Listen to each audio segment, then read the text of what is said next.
First analytical industry നമ്മൾ കഴിഞ്ഞു. അടുത്ത വരുന്നത് synthetical industry. Second one is synthetical industry which combines various ingredients into a new product അല്ലേ.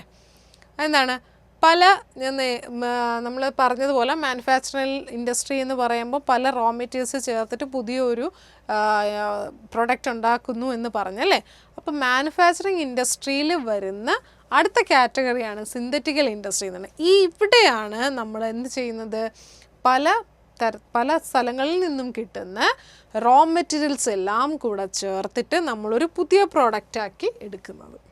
Okay, for example cement അല്ലേ. സിമെൻറ്റിൻ്റെ നമ്മൾ എന്താണ് എന്താ പറയുക, ചെറിയ കല്ല് അല്ലേ, പാറക്കല്ല്, കുഞ്ഞ് ക്രഷസ് അല്ലേ, അത് പിന്നെ എന്താ പറയുക കുറേ മണൽ, ഇങ്ങനെയുള്ള പല റോ മെറ്റീരിയൽസ് വെച്ചിട്ടാണ് ഈ സിമെൻറ്റ് ഉണ്ടാക്കുന്നത് അല്ലേ. അങ്ങനെ പല സ്ഥലത്തു നിന്നും കളക്ട് ചെയ്ത റോ മെറ്റീരിയൽസ് എല്ലാം കൂടെ ചേർത്തിട്ട് പുതിയൊരു പ്രൊഡക്റ്റാക്കി മാറ്റുകയാണ്. അപ്പം അങ്ങനെയുള്ളതിനെയാണ് നമ്മൾ സിന്തറ്റിക്കൽ ഇൻഡസ്ട്രി എന്ന് പറയുക. അങ്ങനെ ചെയ്യുന്ന ഇൻഡസ്ട്രീസിന് വിളിക്കുന്നതാണ് നമ്മൾ synthetical industry. Okay, for example cement, ആ ഒരു പ്രോസസ്സ് നിങ്ങളെ മനസ്സിൽ ഓർത്താൽ മതി. Okay, then third one is processing industry. Processing industry എന്ന് പറയുന്നത് it involves successive stages for manufacturing finished products അല്ലേ. എന്താണ് ഇവിടെ വേറെ ഒന്നുമില്ല, നമ്മൾ നേരത്തെ പറഞ്ഞ പോലെ തന്നെ പ്രോസസ്സ് ചെയ്യുകയാണ്. പല ഒരു മെറ്റീരിയലിനെ വെച്ചിട്ട് തന്നെ ഇപ്പോൾ എന്താ നെല്ല് നമ്മൾ പറഞ്ഞു നാച്ചുറൽ റിസോഴ്സസ് ആയിട്ട് കിട്ടുന്നത് നമ്മൾ കളക്ട് ചെയ്തെടുക്കുന്ന നെല്ല്. ആ നെല്ല് നമ്മൾ ഒരു യൂണിറ്റിലെത്തുമ്പോൾ ഇതിനെ നമ്മൾ എന്ത് ചെയ്യും, ഒരു പ്രോസസ്സിങ്ങിൽ അതിനെ അരിയാക്കി മാറ്റും അല്ലേ. ദെൻ അതിനെ അരിയാക്കി മാറ്റും. പിന്നെ കുറേ എന്ത് ചെയ്യും, നമ്മളതിനെ ഇപ്പോൾ ഗോതമ്പൊക്കെ ആണെങ്കിലും നമ്മളതിനെ പൊടിക്കാറുണ്ട് അല്ലേ. അരി പൊടിക്കാറുണ്ട്. പൊടിച്ചിട്ട് നമ്മൾ പുതിയൊരു പ്രൊഡക്റ്റാക്കി മാറ്റാറുണ്ട്. അപ്പം അങ്ങനെയുള്ള പല പ്രോസസ്സിങ് ചെയ്യാറുണ്ട് അല്ലേ. ഒരേ റോ മെറ്റീരിയലിനെ തന്നെ പലതരത്തിലുള്ള പ്രോസസ്സിങ് ചെയ്ത് ഒരു ഫിനിഷ്ഡ് പ്രൊഡക്റ്റാക്കി മാറ്റാറുണ്ട്. സോ അങ്ങനെയുള്ളതിനെയാണ് നമ്മൾ പ്രോസസ്സിങ് ഇൻഡസ്ട്രിയിൽ ഇൻവോൾവ് ചെയ്യുക. ഫോർ എക്സാമ്പിൾ ഷുഗർ ആൻഡ് പേപ്പറൊക്കെ നമുക്കറിയാം, ഒത്തിരി വലിയ പ്രോസസ്സുകൾ കഴിഞ്ഞ് ആയിട്ടാണ് നമ്മുടെ പേപ്പർ എന്ന് പറയുന്ന ആ ഒരു മെറ്റീരിയലിലേക്ക് ഇതെത്തുന്നത്. അപ്പോൾ ആ ഒരു ഇതുപോലെ ഒരേ റോ മെറ്റീരിയലിൽ വെച്ചിട്ട് തന്നെ ഒരേ ഇതിൽ നിന്ന് തന്നെ കുറേ പ്രോസസ്സിങ് ചെയ്ത് അവസാനം ഒരു ഫിനിഷ്ഡ് പ്രൊഡക്റ്റിലേക്ക് എത്തിക്കുന്ന അങ്ങനെയുള്ള ഇൻഡസ്ട്രീസിനെയാണ് നമ്മൾ പ്രോസസ്സിങ് ഇൻഡസ്ട്രി എന്ന് വിളിക്കുക. ദെൻ ഫോർത്ത് വൺ ഈസ് നമുക്കറിയാവുന്നതാണ് അസംബ്ലിങ് ഇൻഡസ്ട്രി. അസംബ്ലിങ് എന്ന് പറയുമ്പോൾ തന്നെ അസംബ്ലിങ് എന്ന് പറഞ്ഞാൽ എന്താണ്, അസംബ്ലിങ് ചേർത്ത് വയ്ക്കുക അല്ലേ. ഇങ്ങനെ എല്ലാം കൂടെ ചേർത്ത് അസംബിൾ ചെയ്ത് വയ്ക്കുക. പല സ്ഥലങ്ങളിൽ നിന്ന് കിട്ടുന്ന സാധനങ്ങളെല്ലാം കൂടെ ചേർത്ത് ഒരു പുതിയ സാധനം.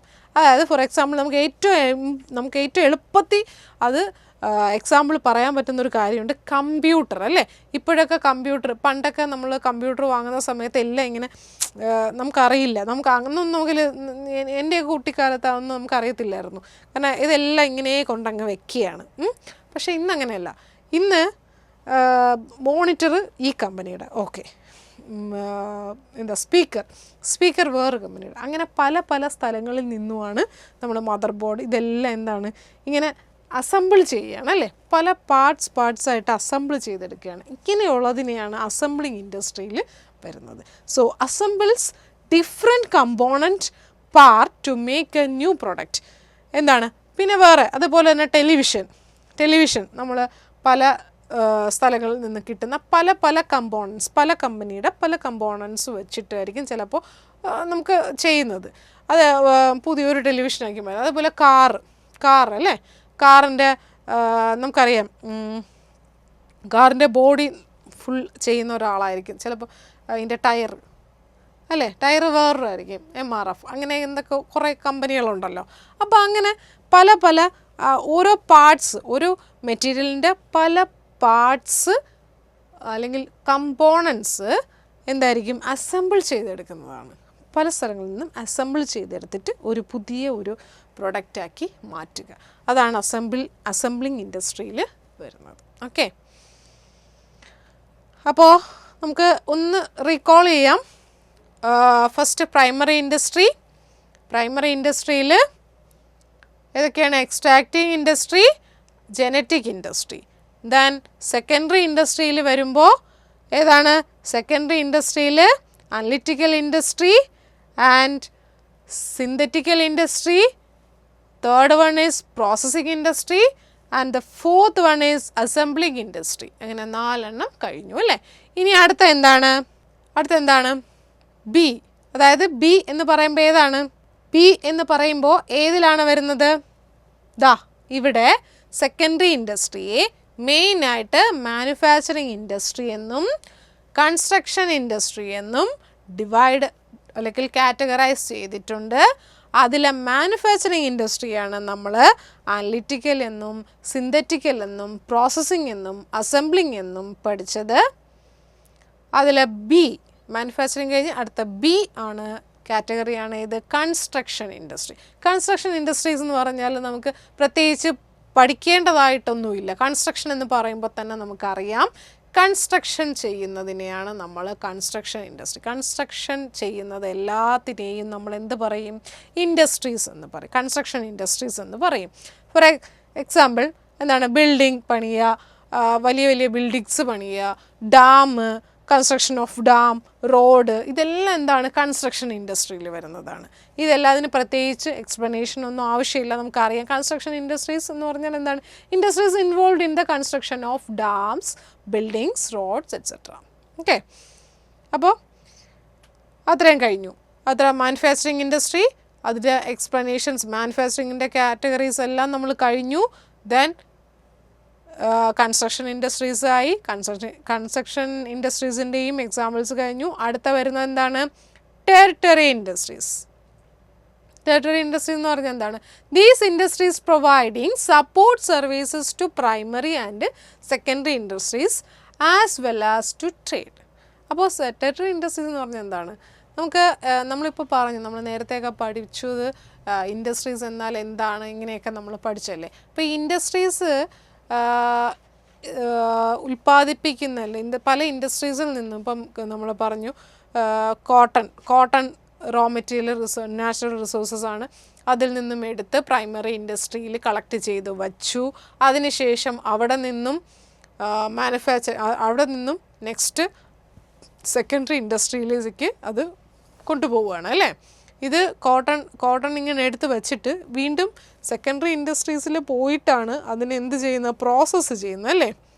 അതിനെ നൂലാക്കി അതിനെ പിന്നെ ഇങ്ങനെ നെയ്ത് ഒക്കെയാണ് നമ്മുടെ ഒരു ഡ്രസ്സിലേക്ക് അത് മാറുന്നത് അല്ലേ.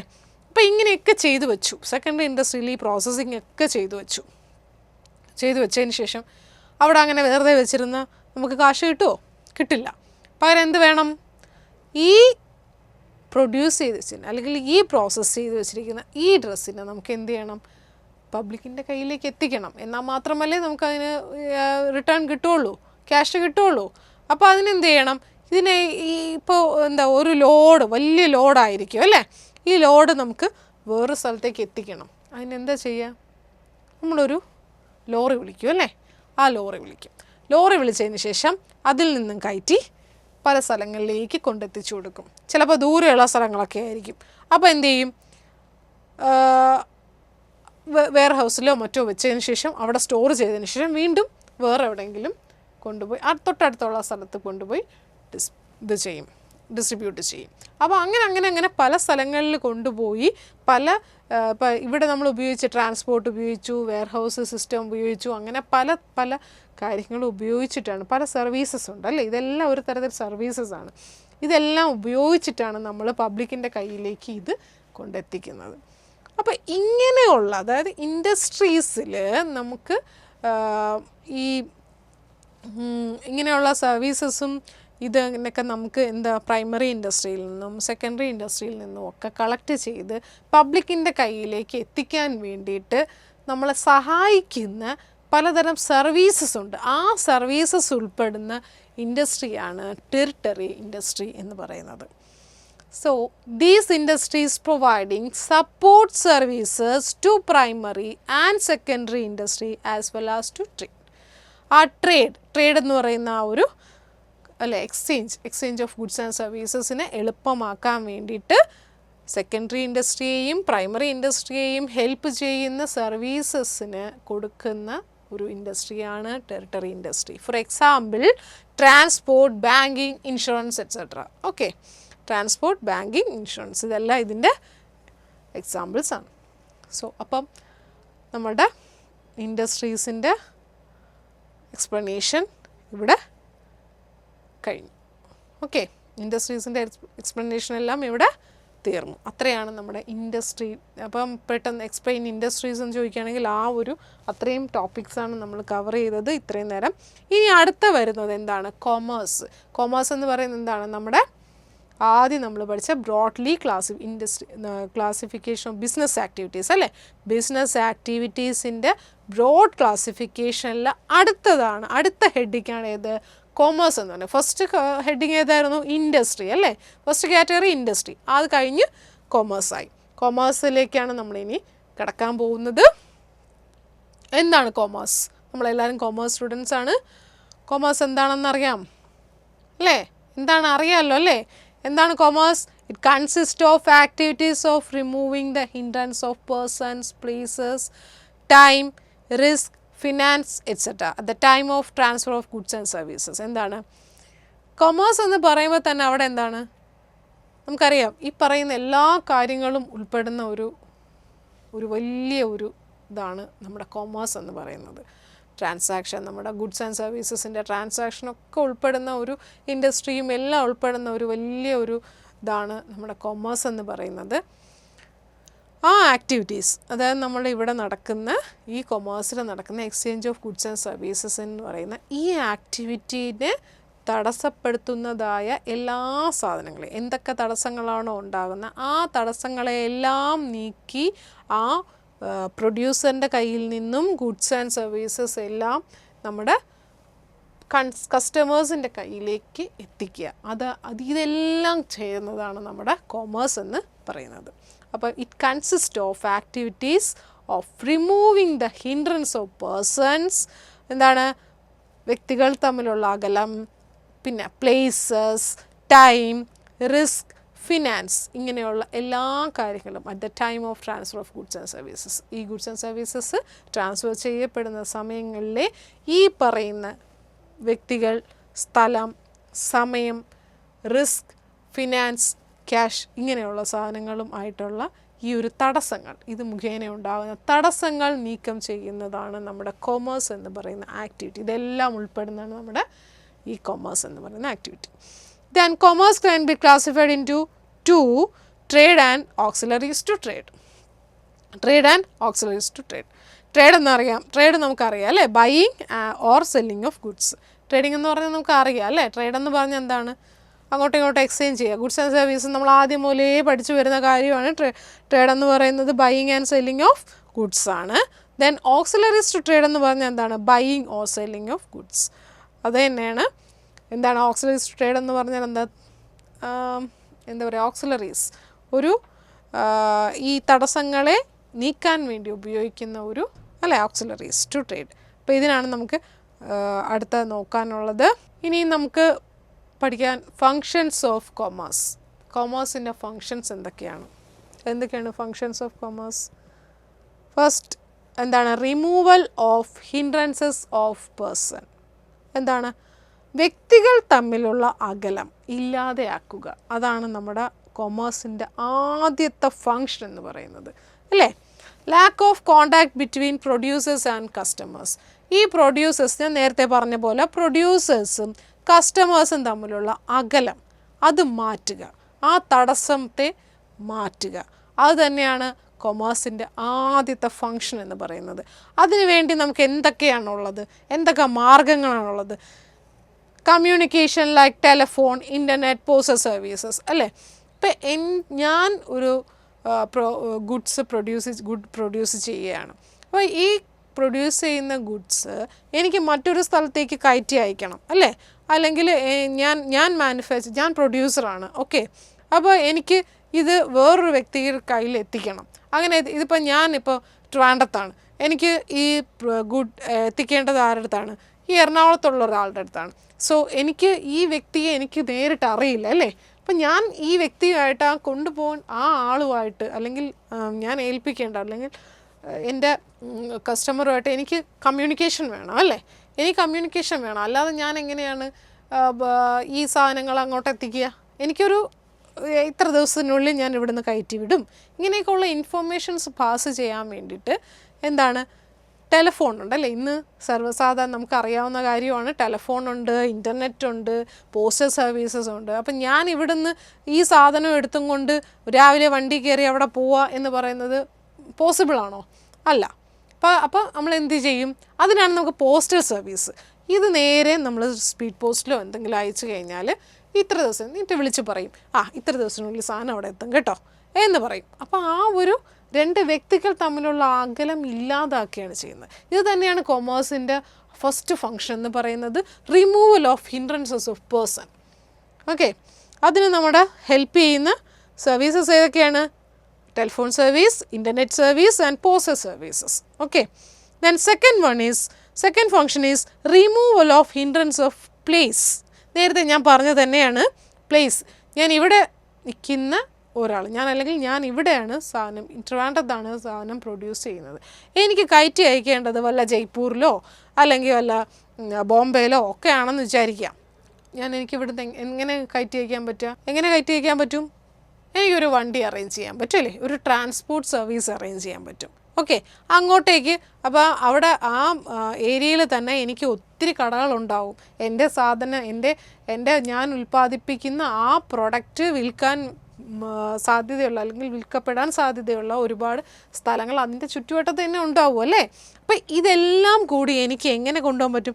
ഒരു ട്രാൻസ്പോർട്ടേഷൻ അറേഞ്ച് ചെയ്താൽ അല്ലെങ്കിൽ ഒരു വണ്ടി അറേഞ്ച് ചെയ്ത് എനിക്ക് അങ്ങോട്ടേക്കുള്ള സാധനങ്ങളെല്ലാം ഒരേ സമയത്ത് ഡിസ്ട്രിബ്യൂട്ട് ചെയ്തിട്ട് എളുപ്പമാക്കാൻ പറ്റും അല്ലേ. എൻ്റെ ആ ഒരു ജോലി എളുപ്പമാവും. അപ്പോൾ അതിനെയാണ് ഈ removal of hindrance of place, രണ്ട് സ്ഥലങ്ങൾ തമ്മിലുള്ള ദൂരമില്ലാതാക്കുക.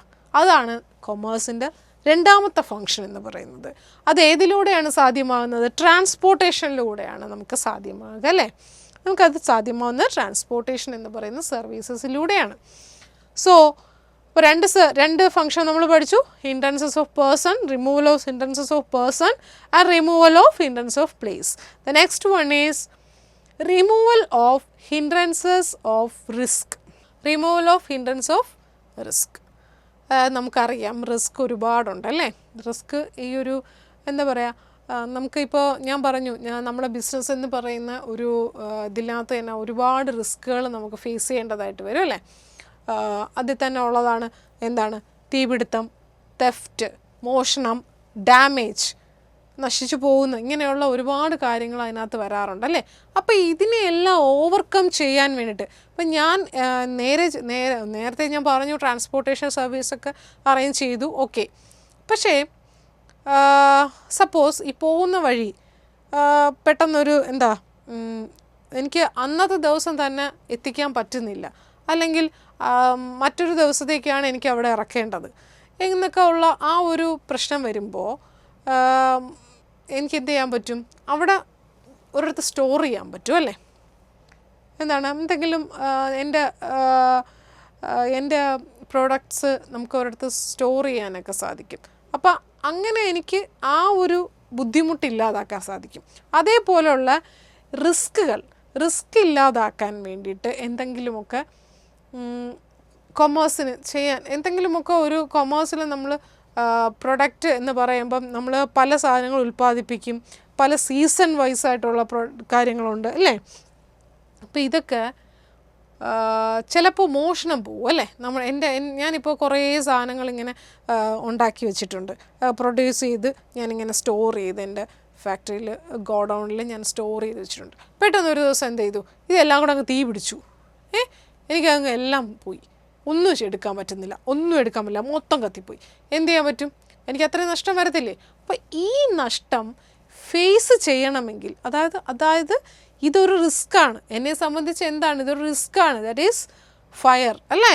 ഫയർ കൊണ്ടുണ്ടായ റിസ്ക്കാണ്. ഈ റിസ്കിനെ എനിക്ക് ഓവർകം ചെയ്യാൻ വേണ്ടിയിട്ട് ഒരു ഹെൽപ്പ് കൊമേഴ്സ് ചെയ്തു തരും. എന്താണ്? ഇൻഷുറൻസ്. നമുക്ക് കേട്ടിട്ടുണ്ടല്ലോ ഇൻഷുറൻസ് അല്ലേ. എന്ത് ചെയ്യാൻ പറ്റും? ഞാൻ എൻ്റെ പ്രൊഡക്ട്സ് ഇൻഷുർ ചെയ്തിട്ടുണ്ടെങ്കിൽ എനിക്ക് നേരെ പോയി ഇൻഷുറൻസ് കമ്പനിയായിട്ട് ബന്ധപ്പെട്ട് എൻ്റെ ആ നഷ്ടം സംഭവിച്ചതിനെ എനിക്ക് ഓവർകം ചെയ്യാൻ സാധിക്കും അല്ലേ? അപ്പോൾ ആ മൂന്നാമത്തെ ഫങ്ഷൻ, കൊമേഴ്സിൻ്റെ ഫങ്ഷൻ എന്ന് പറയുന്നത് ഇങ്ങനെയുള്ള റിസ്കിനെ ഫേസ് ചെയ്യാൻ വേണ്ടിയിട്ട് അതിനുള്ള സർവീസ് പ്രൊവൈഡ് ചെയ്യുക എന്നതാണ് നമ്മുടെ കൊമേഴ്സിൻ്റെ മൂന്നാമത്തെ ഫങ്ഷൻ. ഓക്കെ, അതിൽ എക്സാമ്പിൾസ് ഓഫ് റിസ്ക് ആണ് ഇതൊക്കെ. Fire, theft, damage et cetera. ഇതിനെ മൂന്നിനെയും നമുക്ക് ഒരു ഇൻഷുർ ചെയ്യുകയാണെങ്കിൽ നമുക്ക് അതിലൂടെ ഓവർകം ചെയ്തെടുക്കാൻ സാധിക്കും. അപ്പം ഇങ്ങനെയുള്ള സർവീസസ് പ്രൊവൈഡ് ചെയ്യുന്നതാണ് കൊമേഴ്സിൻ്റെ മൂന്നാമത്തെ ഫങ്ഷൻ എന്ന് പറയുന്നത്. Then fourth one is removal of hindrance of time. Time അല്ലേ?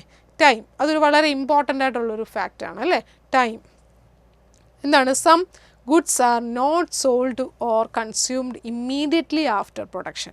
നമുക്കറിയാം ചില പ്രോഡക്ട്സുകളുണ്ട്, ചില പ്രോഡക്ട്സുകൾ നമ്മൾ പ്രൊഡ്യൂസ് ചെയ്ത് വെച്ച് കഴിഞ്ഞാൽ ഉടനെ നമുക്ക് എന്ത് ചെയ്യാൻ പറ്റില്ല, അത് വിൽക്കാനോ അല്ലെങ്കിൽ ഒന്നും ചെയ്യാൻ സാധിക്കില്ല. അങ്ങനെയുള്ള പ്രൊഡക്ട്സ് അറിയാമോ? ഏതൊക്കെയാണ്? ഏറ്റവും നല്ല എക്സാമ്പിൾ ക്രാക്കേഴ്സ് അല്ലേ? ചില സീസൺസിൽ മാത്രമാണ് ഈ ക്രാക്കേഴ്സ് ഉപയോഗിക്കുന്നത്. റെയിനി സീസണിലൊന്നും ക്രാക്കേഴ്സ് നമുക്ക് ആവശ്യം വരില്ല അല്ലേ? കത്തിക്കാൻ പറ്റില്ല. പിന്നെ ദീപാവലി, വിഷു ഇങ്ങനെയുള്ള സീസൺസിലാണ് നമുക്ക് ക്രാക്കേഴ്സ് ഏറ്റവും കൂടുതലായിട്ട് വേണ്ടി വരുന്നത്. അപ്പോൾ ആ സമയത്തേക്ക് നമുക്ക് ഉപയോഗിക്കാൻ വേണ്ടിയിട്ട് എവിടെയെങ്കിലും ഒരു സ്റ്റോർ ചെയ്ത് വെക്കുക അല്ലേ? ഒരുമിച്ച് കുറേ പ്രൊഡ്യൂസ് ചെയ്യും. ക്രാക്കേഴ്സ് തന്നെ ഇപ്പോൾ ഒത്തിരി അങ്ങ് പ്രൊഡ്യൂസ് ചെയ്ത് നമ്മൾ ഉണ്ടാക്കി വെച്ചിട്ടുണ്ട്. പക്ഷേ എന്ത് ചെയ്യാൻ പറ്റും? പക്ഷേ ഇത് ആ ഒരു സീസണിൽ തന്നെ കച്ചവടം നടന്നില്ല. എന്ത് ചെയ്യാം? നമുക്കതിനെ അടുത്ത സീസണിലേക്ക് സ്റ്റോർ ചെയ്ത് വെക്കാം. അപ്പോൾ ആ സ്റ്റോർ ചെയ്ത് വെക്കുന്ന ഫെസിലിറ്റി ആര് പ്രൊവൈഡ് ചെയ്യണം? കൊമേഴ്സ് പ്രൊവൈഡ് ചെയ്ത് തരണം. കൊമേഴ്സിൻ്റെ ഫങ്ഷനായ നാലാമത്തേന്ന് പറയുന്നത് ഇങ്ങനെയുള്ള ആ ഒരു ടൈം കാരണം ഉണ്ടാകുന്ന, സമയം കാരണം ഉണ്ടാകുന്ന ഈ ഒരു പ്രശ്നത്തെ സോൾവ് ചെയ്യുക എന്നതാണ് നമ്മുടെ കൊമേഴ്സിൻ്റെ നാലാമത്തെ ഫങ്ഷൻ. അതേപോലെ തന്നെ അംബ്രല്ല. നമുക്കറിയാം മഴ സമയത്താണ് നമുക്ക് കുടയുടെ ആവശ്യം. പിന്നെ ഇപ്പോൾ ചിലപ്പോഴൊക്കെ ഈ ചൂട് സമയത്ത് നമ്മൾ കുട എടുക്കാറുണ്ട് അല്ലേ? അപ്പോൾ ആ ഒരു സീസണിൽ മാത്രമേ നമുക്ക് ആവശ്യമുള്ളൂ. അല്ലാത്ത സമയത്ത് ഇതിനെ നമുക്ക് സ്റ്റോർ ചെയ്ത് വെക്കണം. അടുത്ത സീസണിലേക്കോ അല്ലെങ്കിൽ അടുത്ത ആ ഒരു സമയത്തേക്കോ. റെയിൻ കോട്ടൊക്കെ നമുക്ക് ആ സമയത്താണ് ആവശ്യം. ആ സമയത്തേക്ക് സ്റ്റോർ ചെയ്ത് വെക്കുക. അപ്പോൾ അതിനുള്ള ഫെസിലിറ്റീസ് റെഡിയാക്കി അല്ലെങ്കിൽ പ്രൊവൈഡ് ചെയ്ത് കൊടുക്കുക എന്നതാണ് നമ്മുടെ കൊമേഴ്സിൻ്റെ നാലാമത്തെ ഫങ്ഷൻ എന്ന് പറയുന്നത്. That is removal of hindrance of time. Okay, then fifth one is removal of hindrance of knowledge. അറിയാം നോളജ് അല്ലേ? നോളജ് എന്താ? നമുക്ക് ഒരു സാധനം പ്രൊഡ്യൂസ് ചെയ്ത് വെച്ചു, ഇത് പബ്ലിക്കിലേക്ക് എത്തിക്കണ്ടേ എനിക്ക് അല്ലേ? എനിക്കിത് പബ്ലിക്കിലേക്ക് എത്തിക്കണ്ടേ? ഞാനിങ്ങനെ ഒരു പ്രൊഡക്റ്റ് പ്രൊഡ്യൂസ് ചെയ്ത് വെച്ചിട്ടുണ്ടെന്നും ഇങ്ങനെയൊക്കെ ഗുണങ്ങളുണ്ടെന്നും അതിങ്ങനെയൊക്കെയാണ്, അത് ഉപയോഗിച്ചാൽ ഇത്ര കാര്യം നിങ്ങൾക്ക് നേട്ടങ്ങളുണ്ടാകും എന്നൊക്കെ പബ്ലിക്കിന് അറിയില്ല അല്ലേ? അതുകൊണ്ട് എനിക്ക് എന്തെങ്കിലും ഉപയോഗമുണ്ടോ? ഇല്ല. എൻ്റെ സാധനം വിറ്റ് പോകുമോ? ഇല്ല അല്ലേ? അപ്പോൾ എന്ത് ചെയ്യാം? ഇങ്ങനെയുള്ള നോളജ് കൊടുക്കണം. അതിനെന്താ വഴി? അഡ്വർടൈസിങ് അല്ലേ? അഡ്വർടൈസിങ് നിങ്ങൾ ശ്രദ്ധിച്ചിട്ടുണ്ടോ? ഒരു സാധനം പ്രൊഡ്യൂസ് ചെയ്ത് കഴിയുമ്പോഴേ നമുക്ക് അതിന് അഡ്വർടൈസ്മെൻറ്റ് കൊടുക്കുക, അല്ലാതെ വെറുതെ വച്ചിരിക്കുകയല്ല ചെയ്യുന്നത്. ഏതെങ്കിലും ഒരു ഇപ്പോൾ മാഗസിൻ വഴിയോ TV വഴിയോ ന്യൂസ് പേപ്പർ വഴിയോ ഏത് രീതിയിലും നമുക്ക് അതിന് അഡ്വർടൈസ്മെൻറ്റ് കൊടുക്കാറുണ്ടല്ലേ? എന്തിനാണ് അഡ്വർടൈസ്മെൻറ്റ് കൊടുക്കുന്നത്? കസ്റ്റമേഴ്സ് അല്ലെങ്കിൽ അത് വാങ്ങാൻ സാധ്യതയുള്ള കസ്റ്റമേഴ്സിലേക്ക് ഈ അറിവ് പകരുക, ഇതിനെക്കുറിച്ചുള്ള അറിവ് എത്തിക്കുക എന്നതാണ് നമ്മുടെ removal of hindrance of knowledge എന്ന് പറയുന്ന അഞ്ചാമത്തെ ഫങ്ഷനിൽ വരുന്നത് കൊമേഴ്സിൻ്റെ. Helps in providing informations about the goods and services to the കസ്റ്റമേഴ്സിന് നമ്മൾ പ്രൊഡ്യൂസർ ഉൽപ്പാദിപ്പിക്കുന്ന ഗുഡ്സിൻ്റെയും സർവീസസിൻ്റെയും ഒക്കെ കുറിച്ചുള്ള ഇൻഫർമേഷൻസ് പാസ് ചെയ്യുക എന്നതാണ് അഞ്ചാമത്തെ ഫങ്ഷൻ. അത് ഏതിലൂടെയാണ് സാധ്യമാകുന്നത്? അഡ്വർടൈസ്മെൻറ്റിലൂടെ. ഓക്കെ, അഡ്വർടൈസ്മെൻറ്റിലൂടെയാണ് നമ്മൾ പലപ്പോഴും പല സാധനങ്ങളെക്കുറിച്ചും അറിയുന്നതും. കടയിൽ പോയി എനിക്ക് ഈ പേന തന്നെ വേണം, അല്ലേ, എനിക്ക് ഗ്രിപ്പർ വേണം എന്നൊക്കെ ചോദിച്ചു വാങ്ങാറുണ്ടല്ലേ. അപ്പോൾ ആ പേനയെക്കുറിച്ച് നമുക്ക് ഇൻഫർമേഷൻ കിട്ടിക്കഴിഞ്ഞു അല്ലേ. അപ്പോൾ അങ്ങനെയുള്ള ആ തടസ്സങ്ങൾ അതിനെ ഒഴിവാക്കാൻ വേണ്ടിയിട്ടാണ് അഞ്ചാമത്തെ ഈ ഒരു ഫങ്ഷൻ നമ്മൾ യൂസ് ചെയ്യുന്നത്. Then sixth one is removal of hindrance of finance.